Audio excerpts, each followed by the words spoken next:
আসসালামু আলাইকুম রহমতুল্লাহ বরকাতু। আলহামদুলিল্লাহ ওয়াহদাহ ওয়াসসালাতু ওয়াসসালামু আলা মান লা নাবিয়্যা বা'দাহু আম্মা বা'দ।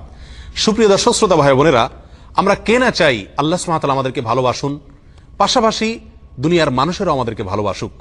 ঠিক এই চাওয়াটি পেশ করেছিলেন একজন সাহাবী নবী আলাইহিস সালাতু ওয়াসসালামের কাছে, যা বর্ণিত হয়েছে সুনান ইবনে মাজাহর একটি হাদিসে। তিনি বলেছেন, ইয়া রাসূলুল্লাহ, আপনি আমাকে এমন একটি আমলের কথা বলে দিন যে আমল করলে আমি আল্লাহর কাছে প্রিয় পাত্র হতে পারবো, মানুষের কাছেও জনপ্রিয় হতে পারবো, অর্থাৎ মানুষেরাও আমাকে ভালোবাসবে। নবী আলাইহিস সালাতু ওয়াসসালাম তখন তাকে দুটি পয়েন্টের কথা বলেছিলেন সংক্ষেপে।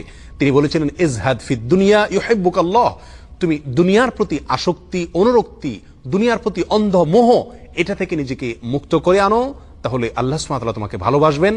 ওয়াজহাদ ফিমা ইনদান নাস ইউহিব্বুকান নাস, আর মানুষের কাছে যে সমস্ত বস্তু এবং সম্পদ রয়েছে, টাকা পয়সা থেকে নিয়ে যে সমস্ত বস্তুর প্রতি মানুষ আকৃষ্ট হয়ে থাকে, মানুষ যেগুলোর জন্য ঝাঁপিয়ে পড়ে থাকে, মানুষ যেগুলোর জন্য প্রতিযোগিতা লিপ্ত হয়ে থাকে, সেগুলো থেকে যদি তুমি নিজেকে মুক্ত করতে পারো, সেগুলোর প্রতি আসক্তি থেকে যদি নিজেকে মুক্ত করতে পারো, সেগুলোর প্রতি মোহ থেকে যদি তুমি মুক্ত হতে পারো, তাহলে দেখবে মানুষেরাও তোমাকে ভালোবাসছে।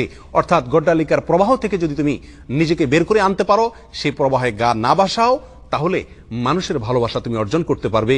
অতএব আল্লাহর ভালোবাসা পেতে হলে দুনিয়ার মোহ থেকে নিজেকে মুক্ত করতে হবে, আর মানুষের ভালোবাসা পেতে হলে মানুষের হাতে যে সমস্ত আকর্ষণের বস্তু রয়েছে, সেগুলোর প্রতি অনুরাগ, আসক্তি থেকে নিজেকে মুক্ত এবং পবিত্র রাখতে হবে। আল্লাহ তাআলা আমাদেরকে সে সকল সৌভাগ্যবান মানুষের কাতারে শামিল করুন যারা আল্লাহর ভালোবাসায় ধন্য হয়েছেন, মানুষের ভালোবাসায়ও সিক্ত হয়েছেন। আসসালামু আলাইকুম ওয়া রাহমাতুল্লাহি ওয়া বারাকাতুহু।